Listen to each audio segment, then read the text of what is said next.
Okay, thanks very much. And thank you for the invitation, and thank you all for coming along. This is my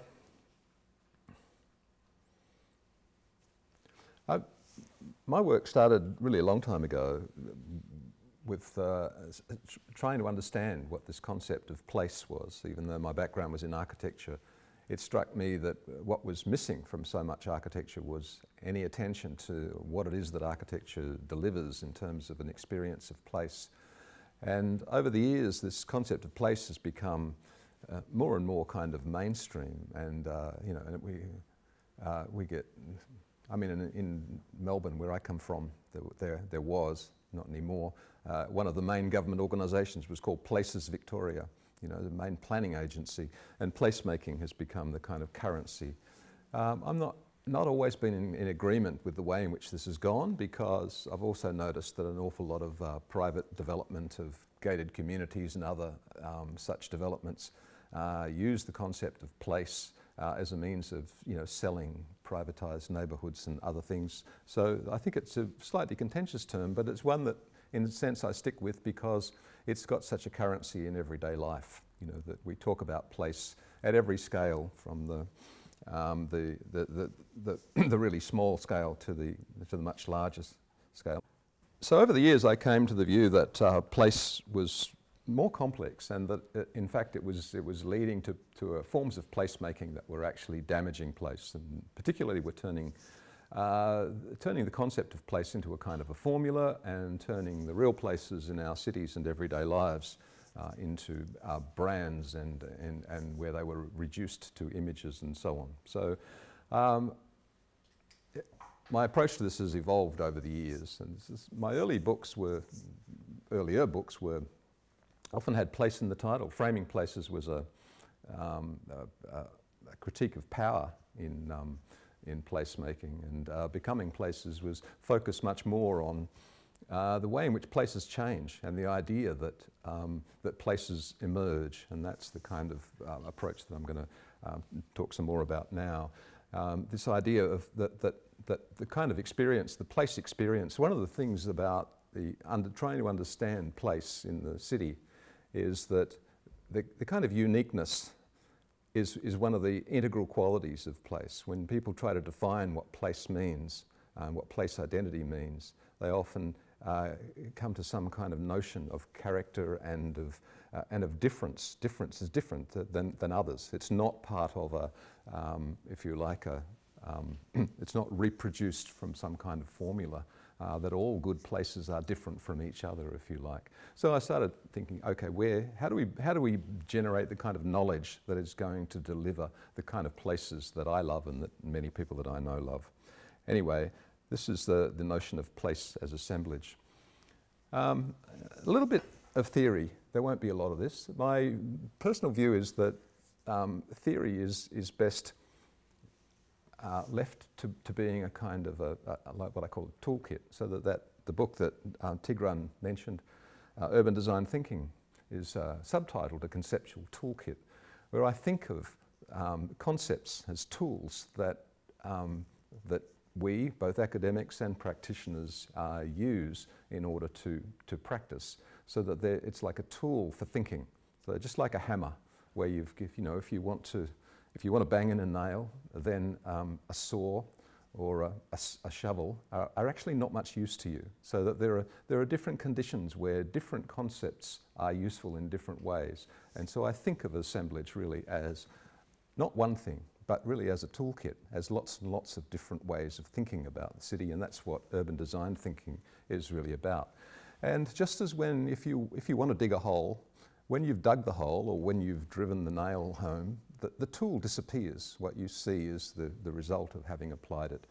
So the theory is not the end point of this kind of thinking. It's really much more the beginning point.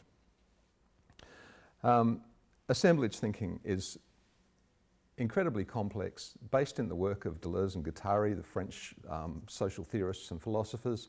I'd encourage you to read their work or to read various interpretations of it, including my own. A very brief coverage is that it is linked to the idea of trying to understand how desire emerges. And a focus on relations between things rather than things in themselves, a focus on transformations rather than fixed and static conditions, a focus on multiple scales without any presumed priority of the large scale over the small scale. So trying to look at the particular and the general together rather than seeing all particulars as simply instances of some general theory. So in this sense, it's a way of looking at the city that looks at its particularities and its materialities in relation to the larger whole. It's an approach to the city that sees identities emerging from differences. Now that might sound like jargon to you, but it means that the question of how a place or a place identity, or indeed the identity of people, is seen as emergent, as arising out of a whole set of relations rather than being fixed in some essential form. It's a critique of power that sees power as not only operating from the top down, but also operating from the bottom up as a relationship between networks and hierarchies. And it's an approach to the city that I think crucially tries to understand the city not only as it is, but as it could become. It sees the city as a space of possibility. It's always looking for not just the actualities of the city, but also the capacities for change. So there's awful lot of overlap with the way in which designers think about the world. And so for me, it's a way of bringing design thinking into our understandings of the city, and indeed of bringing the humanities and the sciences together in a way of understanding the city in the way that which designers might be able to understand it. That's the extent of the theory. Well, there's more, but we're going to talk about more readily understood approaches. And this is a particular approach that I've been developing with my colleague Alec Pafka, which we call the urban DMA.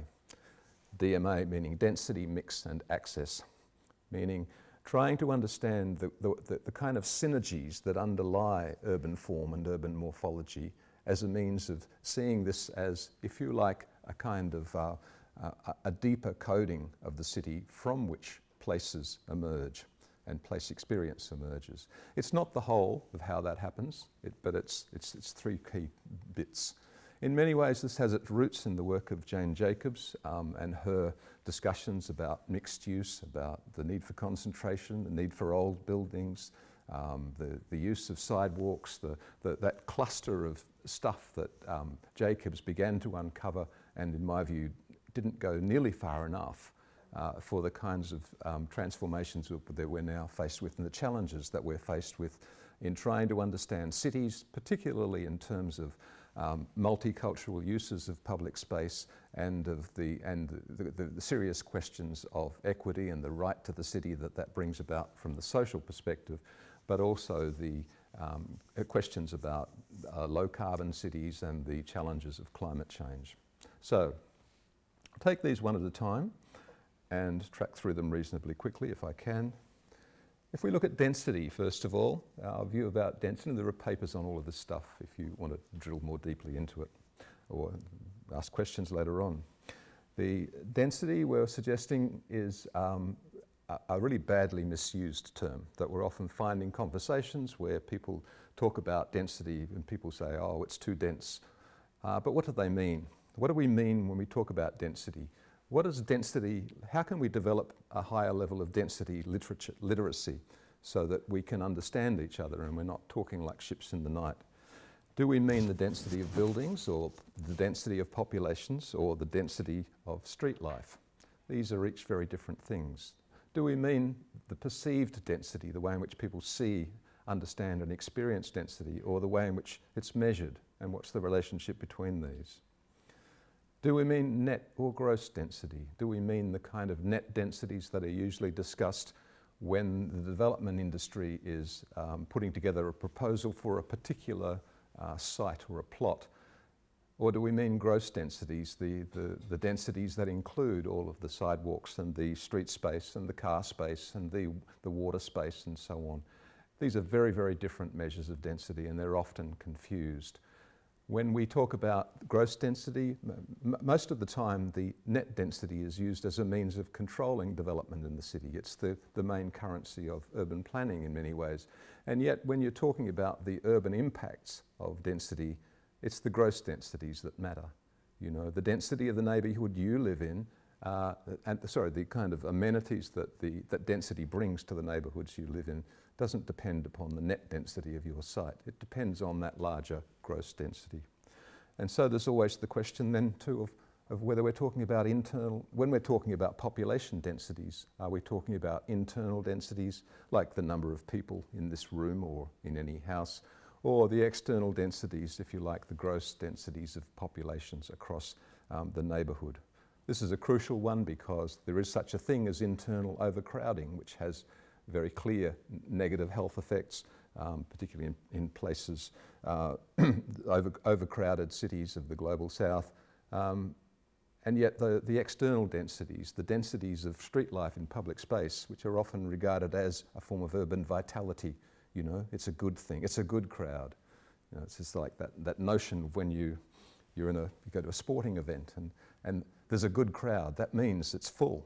All the seats are full, it's a good crowd. There's a real intensity to the population there. And then the game finishes, everyone's trying to get out the small entrance, and then it suddenly becomes crowded. The perception changes, even though the measure may not change. And we have to ask also, at what scale are we measuring density? We've known for a long time that the larger the frame that you put on any measure of density, the lower the density gets. If you include all the roads, the water bodies, not just about net versus gross. If you want to prove that Stockholm is a very dense city, then you will narrow your frame down to just include the dense bits. If you want to prove that Stockholm is a low density city, then you widen it out. It's a little bit like lying with statistics. You can get the number that you want by using that frame. So we've got to understand what frames we're using and get some, if you like, literacy and consistency about how we measure these things. And we have to ask, at what time are we measuring density? How do we understand these daily, weekly and seasonal rhythms, the ways in which population densities move into the centre of the city, or very often in many cities move into the centre and then disperse to the suburbs in the evening, and then different rhythms on weekends. And we need to ask, I know this is getting complex, that's the story, it's very complex. There are many, many ways of approaching density. And we have to ask at what height. This is the kind of diagram we've known for a long time, really, that different building types, different building forms, different building heights can deliver an equal outcome. These are all exactly the same density as measured by floor area ratio or plot ratio, or however that is named, the floor space per plot. And if you look at, like this is a piece of Barcelona, where we're measuring height in the top map, where you see these two neighbourhoods are not vastly dissimilar to each other. Measuring FAR in the middle map, where they're very, very different to each other. And in the bottom map, we're looking at coverage. So different ways of approaching density will deliver different results. And I have no idea why that, that's, okay. I'm now going to show a diagram that is going to represent the way in which all of these different definitions of density are interconnected. And now this will quickly get complex, but again, that's in some ways the story with regard to density. We need to know which part of this diagram we're talking about. Let's start in a simple way with the idea that there is a particular land area on which there are a certain number of building footprints. And indeed, if you measure that relationship, you come up with what's usually called coverage. Coverage was, of course, one of Jacob's key terms as well. She had various recommendations in her seminal book, most of them based on her observations in New York City and very few other locations, so that some of them look a little bit dated now and a little bit parochial. She was suggesting 80% coverage, which I think is high, but nonetheless. Then, if we then add to that these measures of gross floor area and the the floor area ratio, what we normally call the floor area ratio, is this set of relationships between the floor area, the site size, as mediated by height. So you can multiply the footprint by the height to get the gross floor area and so on. So what you have here is a set of interconnections. You'd have not one definition of density, and indeed height, represented here as an arrow, is not a measure of density at all. It's a measure of height. It's a mediator of density. So one of the biggest confusions out in the population is the confusion of density with height. Many resident groups will say the building is wrong and we must stop it because it is just too tall, it's just too big. This is not a measure of density. They may have a case, but it's a different kind of argument, if you like. And sticking still with buildings, this is the most common measure of density going back really to the early urban planning literature of the early 20th century, dwellings per hectare, which is a measure that's often used because there is so much data about it. You know, when developers or planners are trying to argue over what can happen on a particular site, you say, well, we're aiming for this many dwellings per hectare. It's one of those things that you can easily measure. But of course, it introduces two new of these white arrows, these mediators. The functional mix. If only half or 3/4 of the floor area on a given neighbourhood is going to be residential, then all it's doing is measuring that residential component. So it all depends on what the functional mix is. So again, this question of what's the density the answer is it kind of depends. It also depends upon dwelling size. Luxury housing, very large interior spaces, is of course going to produce a much larger building density for a much lower population density. And the reason that we measure dwellings per hectare, of course, is that this is also geared to population densities, and we often know what the population density is because it's been measured in a census. And we're trying to build a bridge between the building densities, which is that little assemblage, and population densities, which are down here in red. But thus far, all we've talked about is the people who live there. And there's not only people who live there, connected here by another mediator, which is household size. If we know the number of dwellings per hectare and we know the number of the average household size, we know the number of people who live there, but we haven't yet to talk about the number of people who work there, or indeed the number of visitors. So we're arguing that, in fairly simplistic terms, that the population of any given area is made up of people who live there, people who work there, and people who are visiting. So in this room at the moment, I'm a visitor. You guys mostly work here, I think, and nobody lives here, all right? So if you think about any place at any time, even the kind of street life that you find, you'll find that a portion of the people in the street at any given time are there because they are visiting, a portion are there because they live there and they're heading to the local train station or something, and a portion because they work there and they're on their lunch break or whatever. So there's the population density. And then there's a third part to this. If you remember, I originally suggested that the big three in this confusions over density are populations, buildings, and street life densities. Street life density is in many ways the kind of thing that we're often talking about when we're talking about urban design and placemaking and the shaping and forming of public space. And we're talking about the quality of public space and how that quality, how you can engage in the decision making that enables that best kind of quality to emerge. Here's where it gets really difficult, because trying to understand densities in public space, they're not some simple cause-effect relation from population densities and building densities. It's, if you like, it gets more and more complex. There is a thing you can measure called open space ratio, which is roughly the ratio between open space and floor area.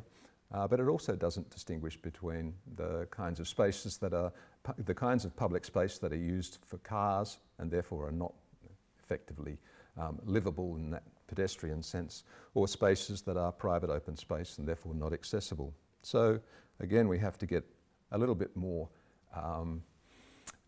focused. So we invented this concept called public space per person. I've never actually seen this mapped or measured. It just seems like something that we should do if we could. But again, it's going to be a difficult task to do that. How much public space per person? And what does a person mean? Is that not just per resident? Because then if all the visitors come, then the residents are crowded out or whatever. And are there limits on this kind of stuff? So this is where we ended up, was, or at least this is where we called a halt to this increasingly complex assemblage. Many people who've read this paper have said that it's just incomprehensible. No one understands it except the two of us. I think it's understandable, but it's not easy.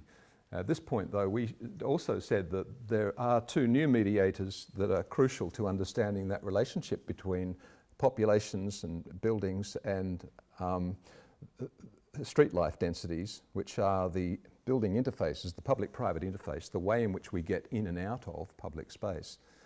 And that is linked, of course, to car dependency. How many people are driving in and out of public space and therefore never contributing to the urban street life?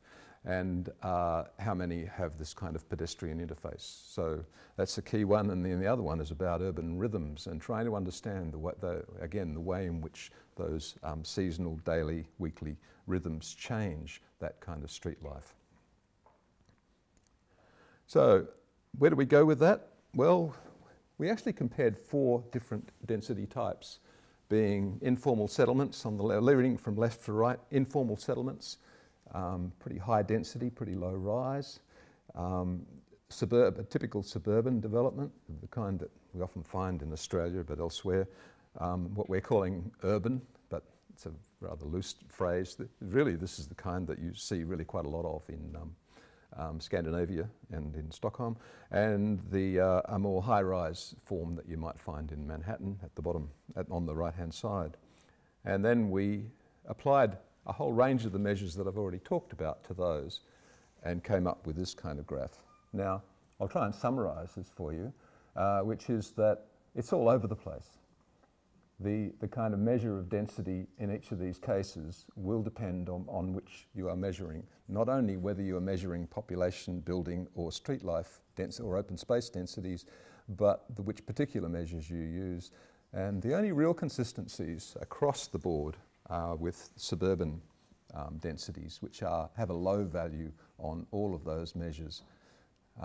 The high-rise apartments, which was based on some data from Manhattan, tends to have very high building densities, but really quite low population densities, largely because of the low internal densities. The informal settlements have very high population densities, but are relatively low rise, have high coverage, and so on. So there's lots and lots of different kind of measures of density that you're getting with different morphologies. I won't go any further with that, because I want to move from density, which I've already suggested is multiple, means many things, onto mix, which I'm going to argue is also multiple and means many things. Now, mix has been one of those things that one of the reviewers for the paper we did on mix said that this is the holy grail of urban planning, is to nail down what mixed use means, what functional mix means, okay? So we had a go at doing this, and we'd certainly believed that most of the people who had tried already didn't really know. If you go back to Jacobs, she had talked about mixed primary functions, and she was also talking about a mix of both the bigger functions and then the ancillary functions as well. We wanted to cut through that, and one of the things that we did was to sketch out a large number of the kind of functions that are usually ascribed to different sort of buildings and parts of the city. And then you come up with everything from entertainment, community, plazas, parks, sports, theatres, museums, churches, libraries, restaurants, shops, hospitals, hotels, residential, factories, schools, universities, storage, parking, transport, vacant.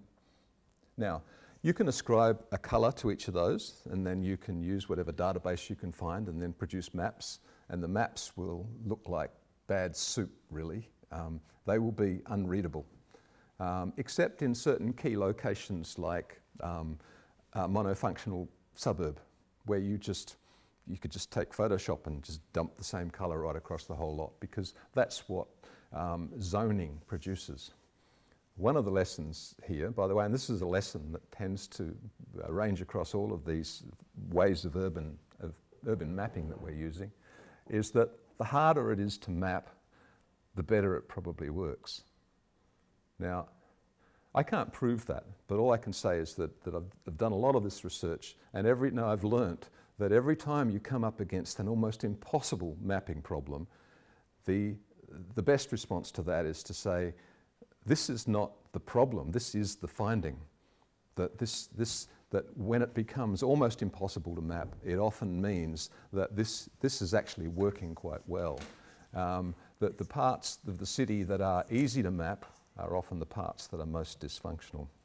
Anyway, we were trying to put some kind of order into this mess, and the order was helped by the work of Van Herk and some other researchers from Delft University who had come up with a functional mix index, MXI they called it. It didn't quite look like this. We've changed some of the names and some of the colours, but that's what it's based on. And, this triple relationship, in a sense, to cut through the complexity and say, instead of trying to capture all of those functions, let's have just three. Three plus the mix between them, because most of the others don't actually measure mix, and they certainly don't easily measure the kind of vertical mix that happens in good cities. That if you use a phrase like land use mix, right, which so many planners, I can't tell you how many arguments I've had with planners who want to use words like land use, and I'm saying, well, really, the question about land use, the answer in any good city is that the land use is multiple. Therefore, that whole question about talking about, when I talk about functional mix, they will often translate it as land use and insist that land use is the right language to use. And I'm suggesting that in a sense, that mix is the right language to use, because if you're only measuring a singular land use, then you're actually using a very old-fashioned, indeed, that's the language of modernism, the language of modernity, the language of that way of thinking about cities that Jacobs was railing against. The language that says cities must be zoned. The role of the planner is to separate these conflicting functions. We've got to stop the industry from being next to the house, and we've got to stop the shops from being next to the house. So it's pulling everything apart. Anyway, this is a way of, in a sense, putting it back together. Live, work, visit. Live basically means residential, but it means more than that, because people live in places that aren't simply houses. Some people indeed live in parks, but more importantly perhaps, people live in hospitals, meaning they sleep there overnight. People live in hotels in the sense they stay there overnight, okay? And visit is also a category that collapses a very large number of those functions that was there before. This is a framework that is trying to capture the way in which functions mediate the flows from one part of the city to another. So that the category here called visit is all of those functions that are attracting visitation. Museums, shops, retail is of course the largest of these. It's the spaces of exchange. But other places like parks and plazas also have this kind of visitation attraction. And then work, of course, is a collapsing of offices and places of production, factories and so on. Now you might say this is oversimplistic, and I'd agree with that, but it's a way of looking at the city that is a bit different to those ways that have been based upon modernist planning that try to separate every function out and that end up in a kind of a 15-colour soup where you cannot read the map. So and in my view, and I'm coming to this point much later, maps are forms of spatial knowledge, and that maps that are unreadable do not embody knowledge. You can't just fill in every function and say, that's it, that's the answer, that's the knowledge about how the city works. We're trying to understand, develop maps where you can understand how things flow from one thing to another. So I'll show you some mix maps. I'll get some water. This is a cadastral map of, where are we? Barcelona. based on that. These are quite detailed databases, and they're based on floor area. So that most cities measure this kind of data. Got it. And only some cities make it publicly available for research, but we're trying to change that, and I think that is changing. That's what Barcelona looks like. So you see the kind of red being live, the green being visit, the blue being work. There's not a huge amount. If you know Barcelona at all, you know the Cerda grid and the sense of a vertical mix happening through much of the city. Most of the colouring there is mixed towards that yellowish mix of shopping and residential, but also some of that mix of work mixed in with that as well. The next of these is Bogota. Very different kind of city, where the database is good for all of the formal functions, but it ignores the fact that in Bogota there's a huge amount of informal retailing, the street trading that happens on the street, and so all of that retailing is missing. This is a much more, the cadastral mix here, you see much less of that vertical mixing happening. Most of the properties are either green, blue or red. And then we go to New York, Manhattan and a bit of Brooklyn. Another very mixed city, but indeed mixed in a very different way than Barcelona is mixed. You can see a lot of the work activities around the port, but also the work being blue, but also down in the financial district of Lower Manhattan and up in Midtown Manhattan. And then a bit of housing down there along a bit of housing there along the edge there. A lot of that was early and mid-20th century housing, and an awful lot of mix in the middle. One of the most mixed cities, so I'm presuming that you know a little bit about Manhattan. We didn't just want to measure the cadastral mix though, we wanted to measure what we call the walkable mix. What kind of mix have you got access to if you are, and we developed a proxy of a 100 hectare walkable mix. So 100 hectares is of course a square kilometre, roughly 500 metres from wherever you happen to live or work. What kinds of functions do you get access to? And so we then collapsed each hectare into the mix that is walkable within that hectare. And so that's what happens with this is the cadastral mix for Barcelona, yes, and then when you apply that walkable mix to it, it looks like that. So it gets lighter. It goes towards the middle of the triangle, right? But still, there is a different mix across many different parts of the city, a very yellowish feel, which is that there's an awful lot of both retail and residential in many parts of Barcelona.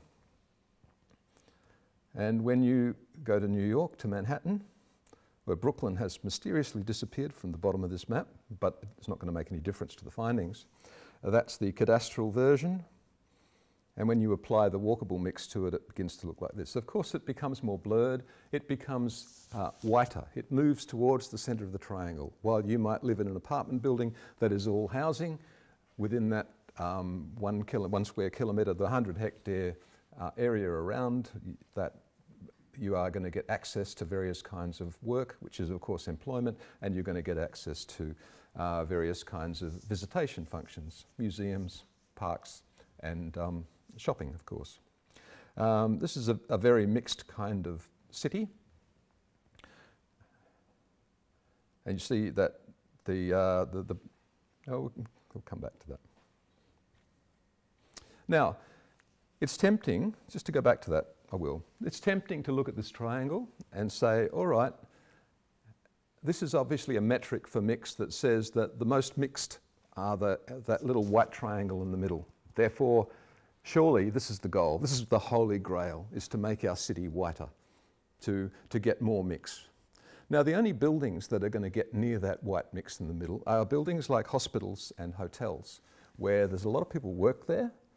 There's a lot of people who live there or sleep there overnight, and there's a lot of people who visit, right? So they're going to come out a bit whitish. But I want to say that it's certainly not our view that the goal here is to somehow whiten the map or to produce, or to say that the best parts of the city are the whiter ones. There's a little bit of that, but what we're really trying to argue is that it's easier to argue the reverse case, which is something like that, not the reverse case, but the saying that what you don't want is a city that is gravitating towards the corners of these triangles. You would like to have a city where the neighbourhoods are appearing somewhere in the middle of that rough hexagon in the middle. When you take all of the data from these three cities and map them across these kind of ternary maps, you find that Manhattan is spread pretty much through the middle of that kind of hectare. There's not much in the corners. There's a little bit of down here of work-related stuff that is produced effectively by downtown Manhattan, the financial district, right? Which, if any of you know Manhattan well, this is not the nicest part of Manhattan to be wandering around and having a cup of coffee.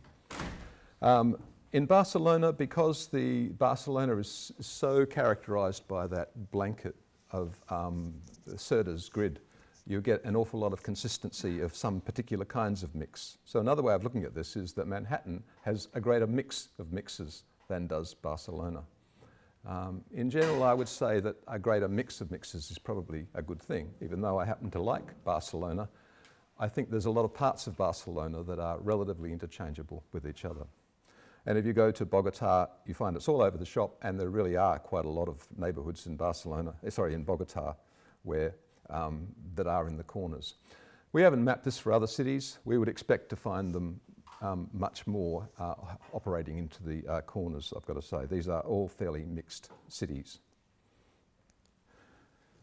I realised that one of my PhD students actually chose a site in Stockholm, which is in Södermalm, for her PhD, which was on transit-oriented development, and she did some of this mapping using the same colours, but a slightly different method because she didn't have access to the kind of floor space databases that we did. And I just thought I'd show you this map of Södermalm that she did, where she was actually looking at a part where part of that site is relatively recent modernist development, and part of that site is much older perimeter block development from earlier. And if you look carefully enough, you actually can see some differences in the functional mix that are happening there. And I also wanted to show you this map, which came from another case study in her PhD. Sorry, her name is Milena Duric. This one's from Tokyo, Jiugaoka railway station in Tokyo, which has one of the most interesting functional maps I've ever seen. And here you can see the impact of small grain development, and particularly an emergence of a mix that has emerged over time, not being controlled really by planners. There are two rail lines that come together in this location, and you get that very, very yellow and mixed area around the railway station, slowly dissipating towards residential as you get to the edge of the walking distance. But that's only one kind of mix. And one of the things that we've been arguing is that mix is not only functional mix, but it's a mix of mixes, and particularly a functional mix mixed with a formal mix mixed with a social mix. So again, you get this sense of increasing complexity. So I'm coming slowly to repeat some of the arguments in the last chapter of the book, Urban Design Thinking, which is that the city is a complex adaptive assemblage. It's complex, it adapts, and it is an assemblage in this larger theoretical sense. A formal mix, of course, is the way in which a city absorbs layers of development over time with different architects, different ideologies, different approaches to design, different forms of expression, different architectural styles, but also different building sizes and floor plate sizes and different grain sizes. So part of what we're arguing is that there is no ideal grain size for a city. Some people argue that small grain is good, and I agree. Some people we would also argue, though, that a mix of small and large grains is good, that this is another kind of mix, that when a neighbourhood is only small grain, everyone has a favourite little cafe. I discovered one this morning, you know. It's about the size of a medium-sized living room. It's a beautiful, wonderful place, right? Tiny, small grain stuff. But cities also need large grain stuff. This university campus is one such large grain, really. So you need a mix, and a mix of mixes, not just a formal mix and a functional mix, but also a social mix. The way in which cities bring together people of different ages, different ethnicities, different social class, different levels of ability, different belief systems, is fundamental to the way in which cities work. Cities are places where differences come together and where that is a part of what produces the intensity that we call urbanity.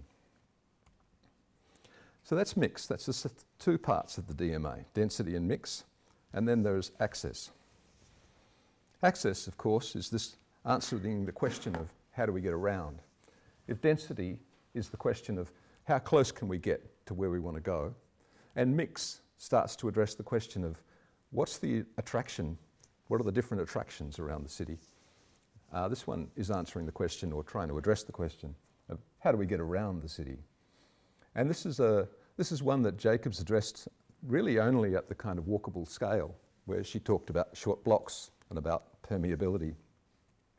And we've done some work on that too, trying to find better ways to measure and to map questions of permeability. And one of the things that we came up with there was that you can do that, and there's many ways of mapping permeability, and they're not all that problematic to do that. Jacobs' rule of thumb was that urban blocks for pedestrian networks anyway shouldn't be more than about 100 metres. That's why she called it short blocks, and this disarmingly simple language that she used. But she's talking about, urban permeability in that sense. But what we would ask is if the streets are very wide, if you've got a street that's 100 metres wide, it doesn't hugely matter how long the blocks are, because you've got another 100 metres just to get across the street. And ultimately, if all you're looking at is that permeability in that sense, you've got to face the fact that the less buildings there are, the more permeable it is. And when you get to the point where there aren't any buildings at all, you have maximum permeability. Therefore, permeability is only one piece of what you need to be looking at when you're talking about access. Otherwise, we'll have a city that is not a city, that is just open space, where everybody can go everywhere, but there'll be nothing to go to. So we started to look at another measure which we called interface catchment, where we suggested that one proxy for the kinds of resources that people are going to is entrances to other buildings, from the entrance to wherever they are to wherever they want to go. And the interface catchment is simply a measure of the way in which buildings meet the street, the way in which private space meets public space. So we started to measure those for some of these cities, such as Nagoya, Barcelona again, and Manhattan again, and measuring the interface catchment, which you probably can't read it from there, but is for Nagoya is close to 4.5 kilometres of interface catchment within 200 metres of the base point. It sounds wrong, yes, doesn't it? Someone's shaking their head, yeah. We must have measured it wrong. No, it's not wrong. And in Barcelona, it's 1.9 kilometres, and in Manhattan, 2.4. We're not suggesting that any of these are necessarily good or bad, just that different cities perform in very, very different ways in terms of how they deliver that level of interface catchment. Why would we use this? It's partly because of this kind of focus on interface and the importance of the public-private interface, which again has some of its roots in Jacobs, who talked about the uses of sidewalks and eyes on the street and that kind of relationship, but also because we're interested in going a little bit further with interfaces. This is a study that I did in Melbourne with another student, where we looked at interface types, developed a typology, mapped it. This was a study that we ended up calling density without intensity, because we were trying to understand why it is that one of the very densest neighbourhoods ever to be, residential neighbourhoods ever to be produced in Australia, had some of the worst kind of dead, dull, street life that you could imagine. Density without intensity. This kind of drive-in, drive-out urbanism where you give over the first few levels of every building to thinly disguised car parks with black holes and blank walls, and everybody drives in and drives out, and you get lots and lots of people concentrated into a very small neighbourhood with bugger all going on and the most awful kind of street conditions that are very, very hard to address once it's been done. A particularly bad example of neoliberal urbanism in Melbourne in the 1990s. We also got interested in mapping interfaces. This is a map from the inner city in Melbourne, a much more vibrant kind of urban condition. So I'm interested in doing this kind of mapping where you strip away all of the other evidence of what the buildings look like, or in this case, all of the density is stripped away. And this is how people get access from public to private space. I'm not going to go into detail as to what the typology was here because it would take another 10 minutes to help you to start to explain it. But it's not a bad example of when we started to map this, and we were doing interviews with people who were, and it was a study on urban character, and we were asking people about urban character and place identity and what really mattered to them. And they said one of the things that really mattered to them was the way in which people get in and out of buildings and houses, the interface, if you like. So we said, okay, that sounds like we should map that. And then we took apart what people were telling us and came up with a typology, and then found that it was one of the most difficult things in the world to map. And one of our other case studies was in the suburbs. And in the suburbs, it was dead easy to map. You could drive down the suburban streets and say, okay, it's all the same interface. And then you get into an inner city location like this, and there was no end of the discussions of the arguments. In fact, it was so difficult, we couldn't even train different research assistants to use the same method, because they would come back with different results for exactly the same streetscape. Very, very difficult. And that was the point at which we most twigged to this notion that when the city becomes impossible to map, maybe that's because it's actually working in some really important way. There was also another piece of that study where we were looking at the sort of access networks that happen between different categories of creative production, in this case, performance in red, visual arts, media and design, and looking at the different functions and the way in which they were geared to access networks. So we're not only interested in looking at density, mix and access separately, but also the ways in which they work together. And then access, of course, also happens at a much larger scale. So we were looking at using isochrones, a very old method of understanding cities, but one that had been largely forgotten. Back in the early 20th century, Manchester was being mapped in the way here on the top left, and we're seeing now the websites out there such as this one, Mapumental, and there are others that use public transport data to show how long it will take you, or sorry, how far, what's the territory you can get to in a given space of time. 10 minutes, 20 minutes, 30 minutes, as those isochrones get larger. We want to do this for current work, and we did this in Melbourne, using different kinds of data from Google Maps in some cases, from public transport authorities in others, and we were mapping, in this case, basically what I usually call pednets, but walkable spaces, 20 minutes walk from 3 of our case studies. The X means the base point. Then walking and cycling over 20 minutes. Of course, you get much further on a bike. And then we started looking at cars, how far you can get in a car in 20 minutes. And in this case, there are 2 red isochrones, and that's because at different times of day, you can get further or less far in a car. Mostly at peak hour, the isochrone is smaller, and during the evening, it expands. That doesn't happen with cycling or walking. They stay stable through peak hour and other times. So much more reliable, in a sense, when you're doing this. These are the kind of maps, in some ways, that you have in your heads all the time when you need to get across the city. We don't usually map them in this way, but we were interested in doing this in a multimodal way, which I don't think it's been done a little bit, not like this before, where you start to compare different modes and try to map the way in which people make decisions about whether they're going to walk or take a bike or catch public transport or get in the car. And so if we add the car to these ones, at 20 minutes it looks like this. Now it's with a car, of course, you've got to add a little bit of time for parking with a car. So it's not always easy to determine exactly how that's going to happen, but that we did add some time there.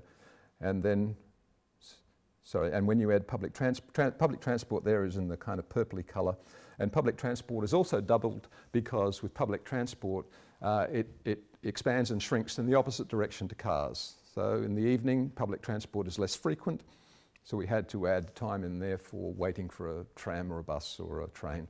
And during peak hours, of course, public transport expands. So it's, you've got this double rhythm going on between cars and public transport. And that relationship between cars and public transport is mostly what we were getting at. People have mapped this for walking before and cycling and so on. But we're really interested in how these different modes compete with each other. Under what conditions, and how might you be able to change the morphology of the city and the public transport infrastructure to change this kind of mental map of how one gets around the city. So we designed some public transport lines with a bit of advice from some transport planners. These blue lines, you know, we spent a few $1 billion in our imagination and said, what happens to the public transport if you make those changes? And you can actually calculate how that would change, how much more area, and under what conditions public transport might start to compete with the car. And you can start to see the blue, the light blue, being the possible. This is this notion of assemblage thinking, looking at the city in terms of its possibilities and its capacities as well as the actualities of it. And if you go to 30 minutes, this becomes different again, and 30 minutes is probably a better measure. There was a lot of discourse around the time about so-called 20-minute city that we were interested in exploring. So we explored 20 minutes, but we also explored 30 minutes. And when you look at this map, this is the actual on 30 minutes. So you can see there that if you've got a car, then it makes no sense at all to catch public transport. All right? There's no point in running a public information program to try and talk people into getting out of their cars. People are going to be relatively rational. But if you actually change the public transport system, if you invest in that infrastructure, then you change the map and you change the conditions under which people might make those decisions. You've still got a car-dependent city, and I've got to tell you, Australia has much more car-dependent cities than you do in Stockholm or in Scandinavia. I just thought I would throw in a couple of maps from Milena Durich's work, which was on Stockholm, where she made some similar maps using similar kinds of data sources. And this was her map for the 30-minute peak, where public transport is in green. Cycling, I believe, is in blue, and the grey, the darker grey area is the car. So you can see the public transport beginning to compete with the car in some directions and some locations. And when you go to, that was the 30-minute peak, and there's the 30 minutes off-peak. So off-peak there is somewhat less competition than during the peak periods. Now this is our student work, and I'm a bit hesitant to show it to you, but nonetheless. Some of that has been published. That's a chapter in the recent book that's out now called Mapping Urbanities. Milena did a chapter in that book, of which that's one of the case studies, if you wanted to follow that up. So that's density, mix, and access. How are we going for time? Oh, we're running out of time. I'll wrap this up as soon as I can. This is, in a sense, what we're calling the urban DMA. It's really just another way of looking at the city, and we're suggesting that this is a whole series of synergies that come together, and that what we often call place is some kind of and indeed what we call walkability is some kind of emergent outcome of these different factors in the city. And we're also suggesting that some of the sort of big slogans that people are using, often as their starting point, people say, what we want is healthy cities. Well, it's hard to argue with that. You know, I'm all for healthy cities. I'll vote for healthy cities. I'll vote for low carbon cities. I'll vote for equitable cities. you know, I'll vote for productive cities. But what I really want to know is, how do we produce these cities? You know, what does this mean when it gets down, and particularly when it gets down to an urban design scale, and it gets down to those difficult discussions and decisions about how the city's to be shaped. We're suggesting that things like healthy cities and like low carbon cities and productive cities and equitable cities, smart cities, we could go on. There's maybe 4 or 5 more of these that we could go to.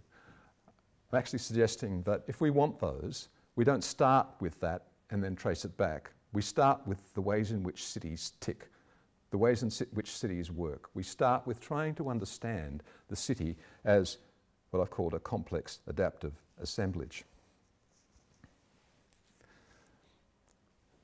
Tigran made a special plea for me to talk about a paper of mine that he'd read, which was called The Science of Urban Design, with a question mark after it. And so I thought I'd actually end on this point, just have a little bit of discussion about this, because it's not really the point of the lecture today, and this is also a very thinly disguised excuse to advertise the 2 most recent books, the Mapping Urbanities, which is just out like 2 weeks ago, and Urban Design Thinking, which has been out since late last year. And all of this work is really spread across those 2. The Mapping Urbanities is an edited book, and it's got a lot of different papers, some of which have been published in more obscure locations, but it brings them together. And it also gives us a chance to publish in colour some of the maps and compare them with each other. The paper, The Science of Urban Design, and it has a companion piece too, which is another paper called Mapping as Spatial Knowledge. And this is an attempt to try and understand what knowledge means in our disciplines. And in our disciplines, I would say this discipline of understanding cities, it can be called urban studies, except that most books that come under the label urban studies don't tend to talk about space and don't have much representation of space in them. They're mostly words. It's almost like urban studies is owned by the humanities. And then there's another discourse, which is really, you might call the science of cities. Things like the book by Michael Batty called probably something like The Science of Cities, where you have people adopting a very scientific reductive approach to cities and saying that, okay, so cities are complex, but we now have complexity theory and we have lots of digital technology, and we're going to get to the bottom of cities in that kind of scientific way. Our argument in this paper was it's not going to happen. It's not going to happen because, first of all, that cities are too complex, and that there are not the kind of cause-effect links that we would love to find and love to say, we've got it now, we've got it. You know, that we can make great places like that if only we do this, right? And that we could start a corporation, we can make a lot of money, we can develop huge new parts of cities, and we can predict the kind of outcomes that we're going to get. We're going to get these great places. I want to go back to where I kind of started. You know, great places are all different to each other. There is no ideal mix. There is a mix of mixes. And that great places are going to have a range of different densities. They're going to have a range of different mixes, and they're going to have a range of different access networks. And they're mostly going to grow out of whatever hand they've been dealt by history. You know, every city is dealt a hand. You know, Stockholm has got all of this waterfront, this kind of archipelago of islands. Okay, that's the hand that you've been dealt, plus all the history of all of the development that's been layered on that, and then layered on that again, and then layered on that again. And then that's the problem, the challenge that has been set. And every other city is different. You can get all the cities across the global south where the informal settlements house up to half of their population. That's a whole different hand again. It's one of my other research projects I don't have time to talk about. But the city, my point here really is to say that the city is what I call a complex adaptive assemblage. There's a whole field of scientific research, generally known as complex adaptive systems theory, which I have a lot of regard for, where, if you like, the methods and the capacities of science are put into play in relation to the city. but any attempt to reduce the city of its sociality and of its humanity, to reduce it, if you like, to a science, to reduce it to numbers, to measures, is not going to succeed in anything more than producing a kind of formularized approach to urban design that will end up replicating places that are mere brands or, in a sense, don't have that uniqueness and the kind of value that we usually ascribe to great cities and to great places. I think I'll stop there. I've run out of arguments, but we've got time for some discussion, I think, yeah. I've only got like 50 minutes, so I'm not pretending to cover everything. Yeah, there's a lot of stuff missing from this. Your comments make me think that there is sure, there's an economy of cities. Yeah, I'm not an economist, but I don't think that cities can be, and the economics is one key piece of that. So when I was saying at the end that the productive city, I mean economically productive city, this is a part of what makes cities tick economically, as well as makes them equitable, makes them healthy, makes them low carbon. So I don't think economics is outside of that, but that's not a part of what I'm looking at. What your comments, though, would lead me to say that I'm not trying to deny the kind of economic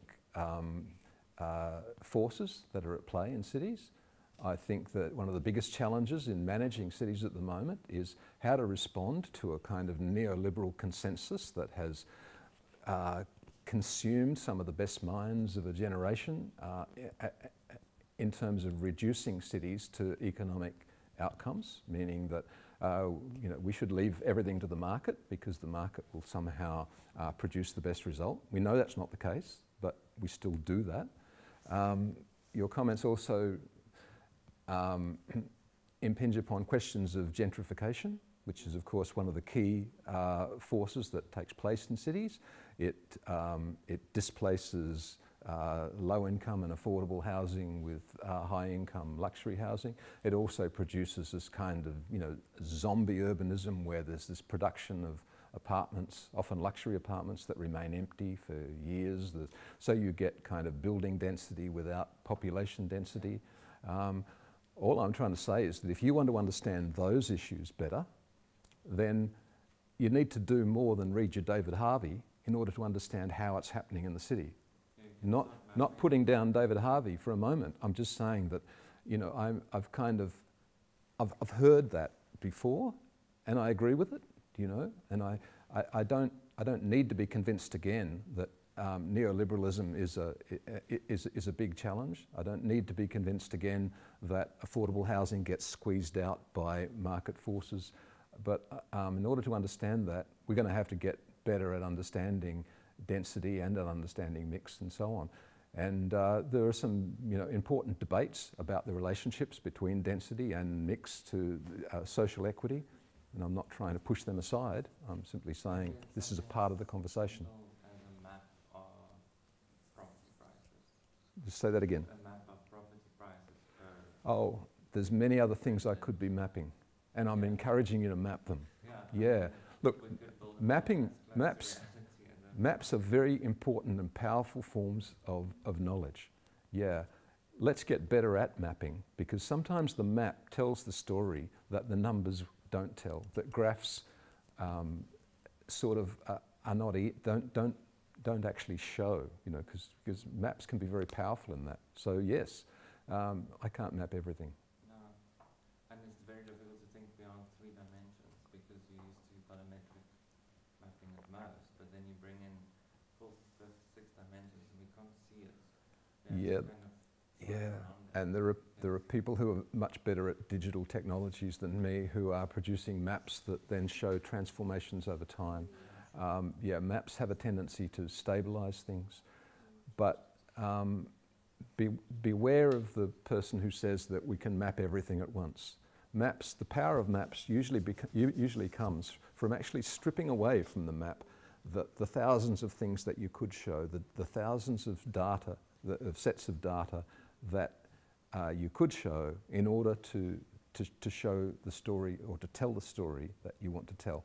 So if you want to tell a story about affordable housing or a story about property prices through maps, then I'd say, yes, let's see them. Yeah, but maps are not innocent. You know, maps are discourses of power. Yeah, that's how nation states started in colonization. Oh yeah. After maps. Oh yeah. Yep, the whole history. Where do you see the science of urban design going now? Or let's call it the discipline of urban design, because you portray there's sort of two ways of looking at it, and maybe a reflection on space syntax, on the sort of social logic of space. When you look at your mapping, what you do, Yeah. and your colleagues, and what Bill Hillier and his Yeah. colleagues have done.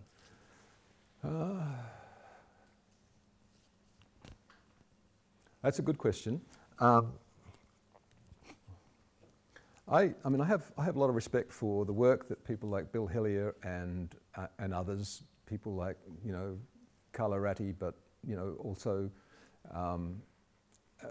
Michael Batty and so on. And I'd be encouraging some of that stuff. I find difficult in the sense that it tends to propagate a belief that only if we just had more funding, right? More funding, we would get to the bottom of this. And I don't think that that's really the case. I think there are far too many social forces embodied in this that you're ever going to get that scientific approach. And besides which, the scientific approach tends to very subtly exclude this kind of critique of equity and of that you were bringing up, and of affordability and so on, as if look, let's just for the moment just get this science right, you know, and then we'll do that kind of later. So I'm a bit suspicious of some of that. Hillier's work I've always had a lot of regard for, and if you know my work, you'd know that I've used it a lot, but I've always adapted it. And I've adapted it in ways that, and I've met Bill Hillier a few times, and he's quite open and agreeable to that. Not that he would agree with that, because he is in many ways a kind of a reductionist scholar, this reduction of the city to integration values and so on. I've just done a paper on spatial syntax with Alec Pafka and another colleague, and we'll see where that goes. It's under review at the moment. That was called the Limits of Space Syntax. And that's actually, it's not an attack on Hillier. It was a paper produced out of the belief that the better we understand what it is that space syntax is actually measuring, the better we'll understand its value, which I probably think is more limited than Hillier does. All right, but I think I don't know. I've learnt a lot actually from looking at the work of Hillier and Hansen, because I think it was that early seminal work that was really most important. And there really is a kind of a social logic to space. I don't doubt that. What I doubt is whether you're actually going to get to the bottom of it through a particular scientifically reductionist measure. And it's got a lot to do with the particular methods that they use of doing axial analysis of urban streets, where the street is reduced to, if you like, a set of axes. And indeed, Ratti did a pretty important and useful critique of that about 10 or more years ago, which was, yeah, that's how I'd answer that, I suppose.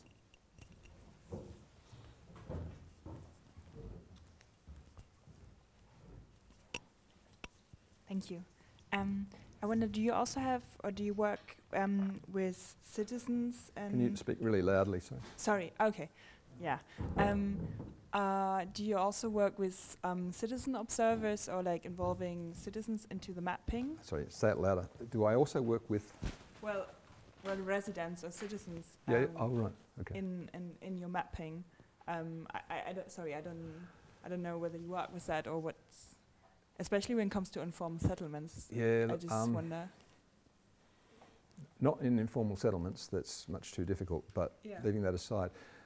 Some of the mapping has been done with using, say, interviews with residents. So we've been mapping things like fields of care, the ways in which different parts of the neighbourhoods have meaning for different people. So there's been a bit of mapping around that kind of stuff, but it's not been a major piece of my work. But there's a lot of other forms of mapping that I admire and would be that I would endorse. So there's lots of that stuff. In terms of actually working with citizens, I feel two ways about that. So for instance, if you were looking at the isochrone maps that I was doing of Melbourne, I would say it's okay to say that everyone holds a map like that in their head, but I'm not interested in actually interviewing people about how long they think it takes to get somewhere on public transport, because I actually don't think it just doesn't really interest me. I think that there is, if you like, an empirical reality as to how long it's going to take them. And I know that people walk at different paces, and some people are disabled and can't walk upstairs and others. So there's all kinds of differences and intricacies about that. But in that case, I'm probably more interested in looking at what the capacity of the morphology is, because there is an empirical kind of reality there. So there's something really quite empirical about this without being an empirical science, if you like. It's about looking very hard at the city. And a lot of that data, by the way, comes from Google Street View, not Street View, Google Maps will tell you how long it takes to walk to a different place. And sometimes the data's not as reliable as other times. They can tell you how long it will take to cycle. And again, I think we will get better data sources as time goes by. In fact, it's getting better, month by month, year by year. Those data sources get better and better. And I think that we'll learn more and more about our cities as we do. But again, there will be a lot of people who understand that technology really well, who will produce maps that are very impressive. But I would always say that there has to be a critical attention to what it is, what story it is that the map's telling, and what that relationship between the empirical data is and the story that's being told. There's a lot of gee whiz urban mapping around. Do you know what I mean by that? You look at it and you say, gee whiz. But it's like the next step doesn't happen, which is what does it mean for how we understand the city? It looks great, I'd probably count Carlo Ratti in that a little bit, There's a lot of gee whiz imagery. And you've got to wonder, how does it really help us in designing the city?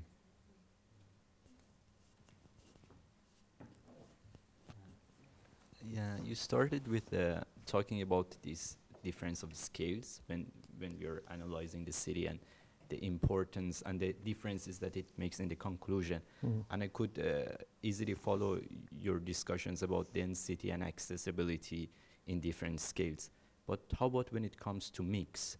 Because, for instance, if we consider one city in the scale of the city, could be very mixed. But when we consider as the scale of the neighborhood, could be totally segregated. And so, and then you were comparing 3 cities in those triangle for mix. How did you consider that scale for comparing the mix of those 3 cities? Okay, good question. I can't do everything. It's a good question, and there should be a lot more of this discussion of mix. Mix is a little bit like density, that the larger the frame, the whiter it's going to get, all right? And we did show that in relation to those 3 cities by looking at the cadastre level, in which case it comes out a particular colour, and then looking at the 100 hectares. We had an intermediate measure too, which was not telling us very much. So we had, you do a lot of mapping that doesn't yield results, I've got to say. That you produce a map that doesn't tell you much, you have to throw it away, really. Then we did the 100 hectare ones, and they, of course, come out lighter, and they do tell you more. And like you say, if you expand it even further, which we did, it just goes sort of white. And it makes it look like, well, every city is mixed if you expand the scale enough. So there's that kind of intermediate scale, which we're calling the walkable scale, where there are very important differences between sort of the mix, the walkable mix, at different scales. And then there become scales that sort of don't matter very much. I mean, it doesn't matter whether your apartment is mixed. You know, not everyone needs a cafe in their bedroom in order to get a good functional mix, right? You know, you can walk to the cafe, but it's got to be walkable distance away. So that there's, I suppose it's that in-between scale, but I'm sometimes tempted to say at that urban design scale, but I've begun to realise that a multi-scalar approach to the city means that there is really no urban design scale, that urban design thinking is a mode of thinking that compares scales and enables you, you need a little zoom lens in your mind that is constantly available, where you are zooming in and out and you are at the same time, and you're never looking at any neighbourhood at a single scale, and you're particularly looking at the relationships between scales. I mean, this is one of the big gaps, if you like, in Jacob's thinking. She was looking at the city really at one scale, and she went on in her later career to look at much different scales, but the relationships between scales, you know, she wrote a book called The Economy of Cities, and then the Death and Life book is really about the urban neighbourhood, but there's not a lot about, I don't think she ever wrote much about the relationship between those scales. Yeah, actually that was also very, very relevant to what I've been trying to do. I'm not sure how much I managed to sort of think about this overlapping between scales when I'm talking about these mix, because simply as you said, depends where we start this 10 minutes walk. We can either be in the same sort of area, no sort of mix, but if we shift of the same scale to another place and put the center somewhere else, Yeah. so the borders could overlap with other sort of functions or social class or whatsoever, and we include this mix in the same scale or in the same even frame. So I was sort of trying to see what your thought was around these overlapping between scales and between different zones or frames that we adopt in different. I think there's something of a problem about having if you divide up the city into different territories or municipalities, as we often do, you know, there's a form of governance, and that has historically given us a territory, and it's arbitrary usually, because you know that these questions of walkability, they keep moving and they're overlapping, like you say. I'm not sure I'd describe them as overlapping. I would just say that this is the way in which that urban assemblage works, and that the question that you're asking about walkability has to apply differently to every street and almost to every location. So I don't think of those territories as kind of having borders in that way, except when you're trying to analyse the way in which governance structures, and we haven't talked about that at all, but that's a crucial one, you know, because one of the big problems of cities, I don't know what it's like here, but in Australia, we've got these kind of bundles of governance structures, you know, there's too many people. In fact, someone in Oslo was telling me that there was a similar kind of problem, that he was saying that when developers want to do a development in Oslo, they're organised. They have a hierarchy and they have different people who are expert in different areas, and they come along as a team and they know how to pitch what they're going to do and why and how, right?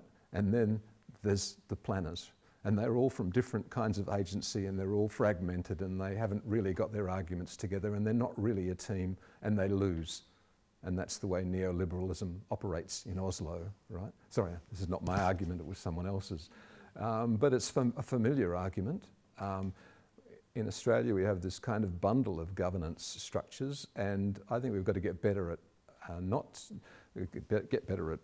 integrating them for a start, but not necessarily combining them all under one bureaucratic arrangement where they all speak with the same voice, because, but we have, I mean, it's bizarre in Melbourne, you know, you have kind of a Department of Transport and a Department of Planning, kind of with a different silos, and then there is no single agency with the power to actually plan the whole city. There's the state government, there's a federal government, there's local government, which is smaller again, and so on. I shouldn't have started on that little rant. Hey, Hi. thanks for your presentation and introducing us to... Can you speak really loudly? Sorry. Okay, sorry. Thanks for your presentation and introducing us to thinking of assemblage. I think it's a very innovative way of thinking in terms of like creating possibilities. And I have a question about the implications of your work. I think the maps that you create are very appealing, like the colors at first, but also like it tells a story much more than the figures can do, as you said. And has your work reached the city planning department in Melbourne, for instance? Is it influencing, are people sort of more convinced by showing things on maps than it does in other ways? Yeah. No, is a simple answer. No. Australia is a relatively anti-intellectual culture. Most practitioners, in my experience, even those that I most admire, tend to have a fairly disparaging attitude toward academics, as if... so there's not a lot of listening to these kind of ideas, even among people who would agree with them. It's like, you know, practice comes first, and intellectual critique comes afterwards.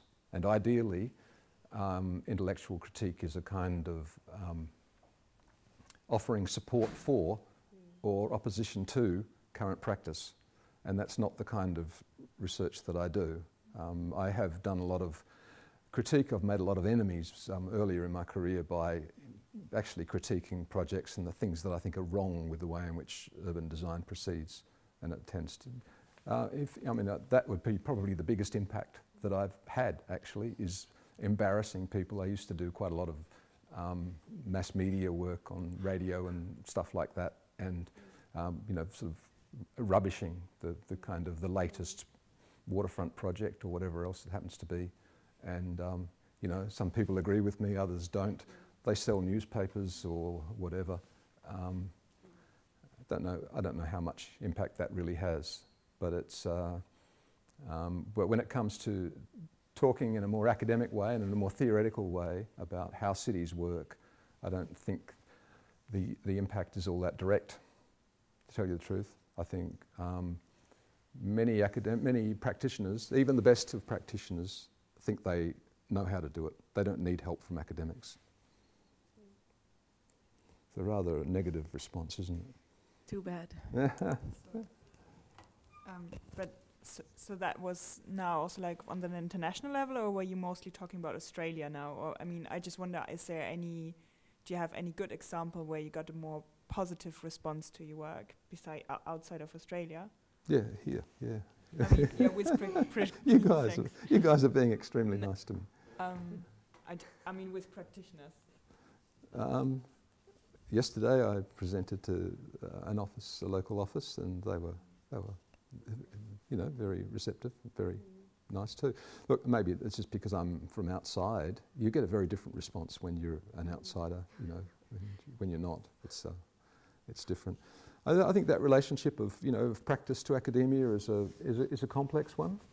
I wouldn't do this, you know, I'd sort of go away and do something else if I didn't think that it had an impact. I think that the kind of stuff that that ideas percolate in slow ways, you know, ideas and the kind of stuff that people do, and if you can produce good work in academia, it has an impact in a more indirect way.